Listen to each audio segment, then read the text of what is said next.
नमस्कार, मी डॉक्टर मच्छिंद्र बांगर महाराष्ट्रातील आणि देशातील हवामान परिस्थिती संदर्भात ताजा अंदाज देणार आहे. आपण बघतो की मध्य भारतावर एक कमी दाबाचं क्षेत्र विकसित झालेलं आहे. या कमी दाबाच्या क्षेत्राचा तसा विदर्भाला थोडा परिणाम होऊ शकतो. बाकी महाराष्ट्रात फार हवामानात बदल होईल असं वाटत नाही, परंतु आपण आजच्या अंदाजामध्ये त्याचे काय परिणाम होत आहेत ते बघूयात. मुख्य करून आपण केवळ महाराष्ट्राचा अंदाज देतो.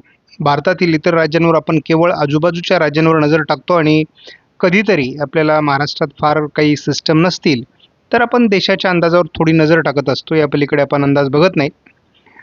आज आपल्याला या स्टॅटिस्टिककडे बारकाईने बघणं आवश्यक आहे, कारण खंड सुरू झालेला आहे, पावसाचं प्रमाण कमी झालं आहे आणि मग त्याचा परिणाम देशाच्या वातावरणावर किंवा राज्याच्या वातावरणावर कसा होतोय हे बघितलं पाहिजे. सुरुवातीला आपण आकडेवारी बघूयात. कोकणामध्ये आता 100% पावसाचं प्रमाण हे आजच्या तारखेला 99% आलेलं आहे, म्हणजे 1% घट झालेली आहे.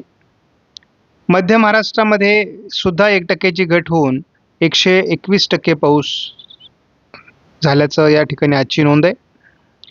मराठवाड्यामध्ये बऱ्यापैकी सुधारणा झाली होती, परंतु पुन्हा एकदा घट वाढते आहे.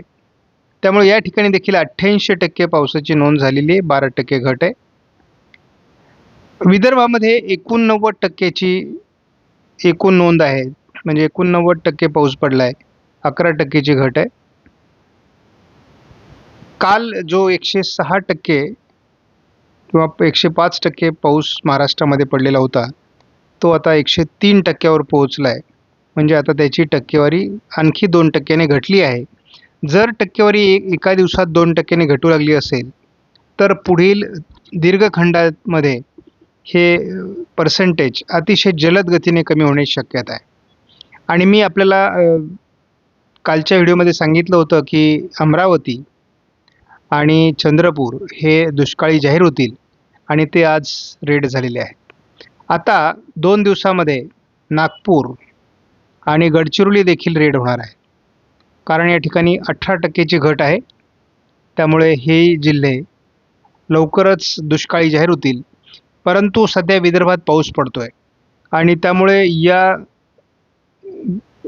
घटमध्ये सुधारणा होते की वाढ होते हे मात्र बघणं आवश्यक राहील. आता राज्यामध्ये जे 5 दुष्काळी जिल्हे होते त्यामध्ये सिंधुदुर्ग, नंदुरबार, सोलापूर, बीड, जालना, हिंगोली, अमरावती आणि चंद्रपूर यांची आता भर पडली आहे. त्यामुळे आता एकूण 8 जिल्हे हे दुष्काळी ठरलेले आहेत.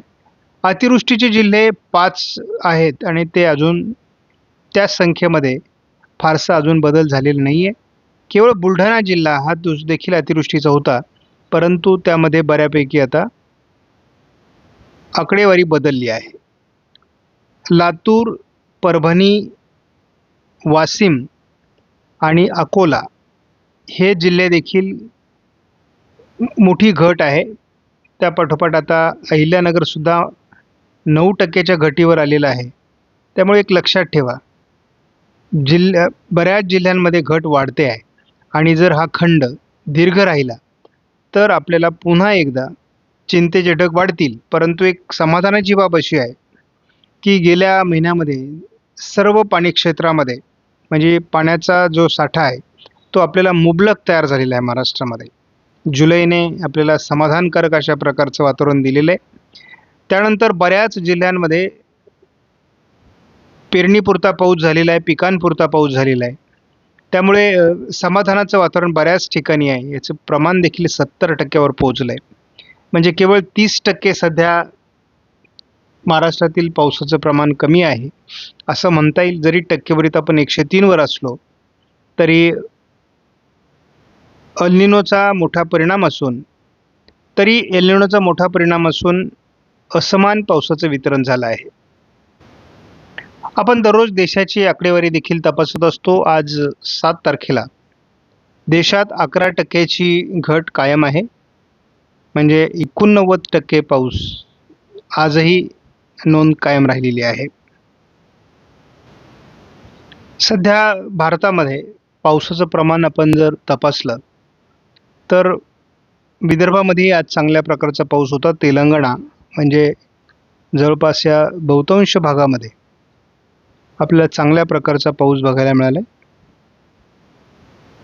आपण हे सर्व भाग बघतो. या सर्व भागामध्ये बऱ्यापैकी पाऊस भारतामध्ये पडलेला आहे.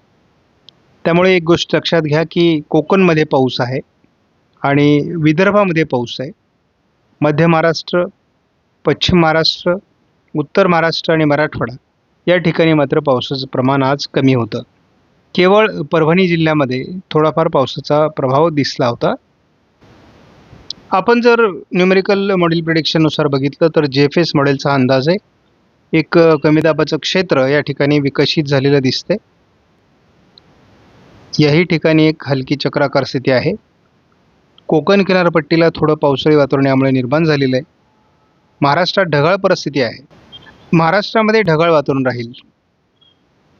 बंगालच्या उपसागरातही बाष्प दाखवण्यात आले. एक वादळी प्रणाली या ठिकाणी विकसित होते. त्यामुळे दोन्ही वादळी प्रणाली यदा कदाचित एकत्र येऊ शकतात.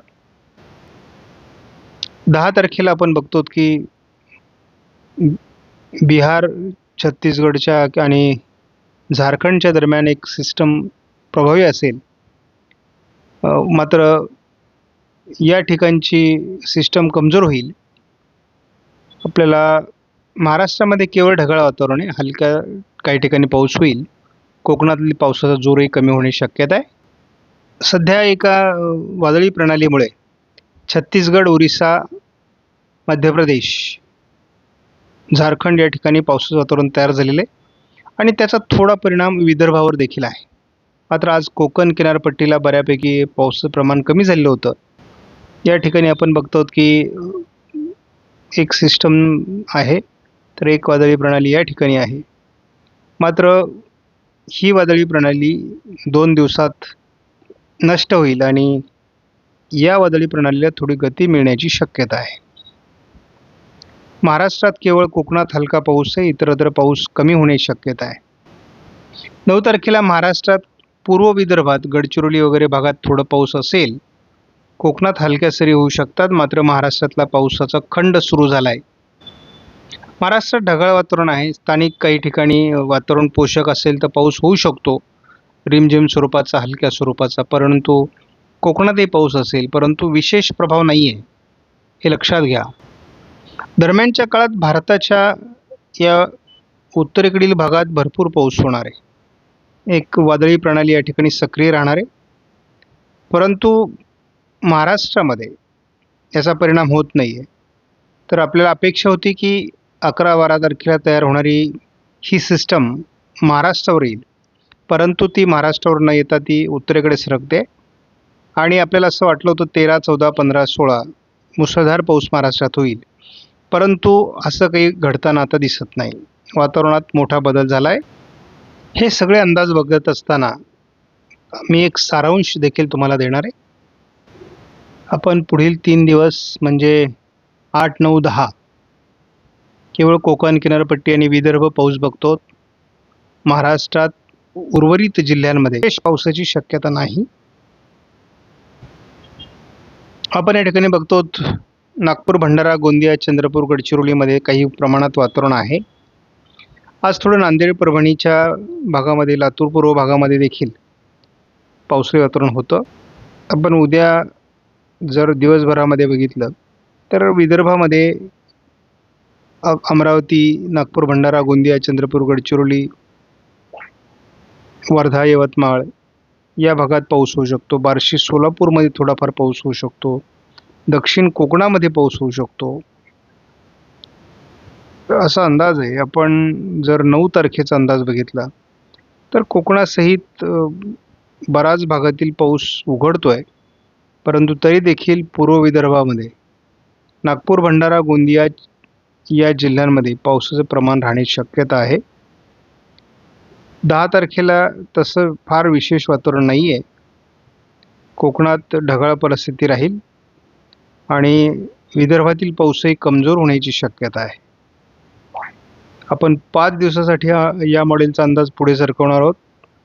याचं कारण असं आहे की आपल्याला एक वादळी सिस्टम जी मध्य प्रदेशवर असणार आहे त्याचा हलका परिणाम जळगाव, अकोला अमरावती, नागपूर भंडारा गोंदिया, बुलढाणा आणि वाशिम या जिल्ह्यापर्यंत जाणार आहे. थोडं 11 तारखेला महाराष्ट्रामध्ये स्थानिक वातावरण देखील चांगल्या प्रकारचं राहण्याची शक्यता आहे. त्यामुळे आपण हा अंदाज पुढे सरकवलेला आहे. तर आपण 12 तारखेची सिच्युएशन बघितली तर 12 तारखेला मात्र खंड कायम आहे. म्हणजे खंड कालावधीमध्ये देखील एखादा दिवस असा स्थानिक वातावरणाचा असू शकतो. मात्र 12 तारखेपर्यंत आपल्याला मग पुढे पुन्हा पावसाची कमी जाणवायला सुरुवात होईल, हे मात्र लक्षात घ्या.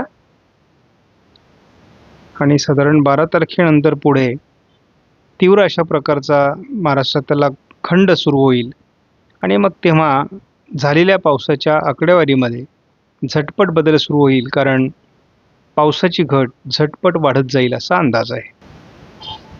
आपण या सारांशामध्ये काही बाबी महत्त्वाच्या बघणार आहोत. थोडा या भागामध्ये 11 तारखेला पाऊस होण्याची शक्यता आहे आणि या भागात देखील हलक्या स्वरूपाचा पाऊस असण्याची शक्यता आहे. आता ही आपण 11 तारखेचं सांगतोय, परंतु उद्या आपल्याला या भागात देखील पावसाची शक्यता दिसते आणि कोकणामध्ये अतिशय हलक्या स्वरूपाचा पाऊस आपण पूर्णपणे अनुभवणार आहोत. त्यामुळे एक गोष्ट लक्षात घ्या की महाराष्ट्रात जरी पाऊस होत असला तरी हा मिश्र किंवा हलक्या स्वरूपाचा खंड आहे. या खंडाची तीव्रता 12 तारखेपासून पुढे अधिक वाढत जाण्याची शक्यता आहे आणि हा जवळपास पुढे 10 दिवस असू शकतो. त्यामुळे मोठा खंड आपण महाराष्ट्र ऑगस्टमध्ये बघणार आहोत. मात्र शेवटच्या आठवड्यात बंगालच्या उपसागरातून वादळी सिस्टम विकसित होऊन महाराष्ट्रात वातावरण बदलेल अशी शक्यता आहे, परंतु ते फार तीव्र असण्याची शक्यता नाही. सप्टेंबरमध्ये मात्र आपल्याला समाधान करणारा पाऊस महाराष्ट्रात येणार आहे. त्यामुळे आपण त्याची वाट बघू. मात्र एक गोष्ट लक्षात घ्या, एल निनो आहे आणि तो यावर्षी परिणाम करणार आहे. जरी आपल्याला काही जिल्ह्यांमध्ये अतिवृष्टी झाली असली, समाधानकारक पाऊस झाला असला, तरी ती देखील एल निनोचीच मेहरबानी आहे. कारण असमान वितरणामध्ये काही भागात अतिवृष्टी तर काही भागामध्ये दुष्काळी परिस्थिती हेच एल निनोचं वैशिष्ट्य आहे. आणि आपण जर एल निनो वगैरे काही नसतो या म्हणणाऱ्यांवर आपला अधिक विश्वास असेल तर हा अंदाज आपल्याला बघण्याची आवश्यकता नाही. आपणास हा अंदाज देण्याचा मुख्य हेतू एवढाच आहे की सामान्य शेतकऱ्यांना विश्वासार्ह अशा प्रकारचा अंदाज देण्याकरता आम्ही हा अंदाज सादर करतो. आपणास व्हिडिओमधील माहिती महत्त्वपूर्ण वाटल्यास लाईक करा, शेअर करा, चॅनलला सबस्क्राईब करा. धन्यवाद. जय हिंद, जय महाराष्ट्र, जय बळीराजा.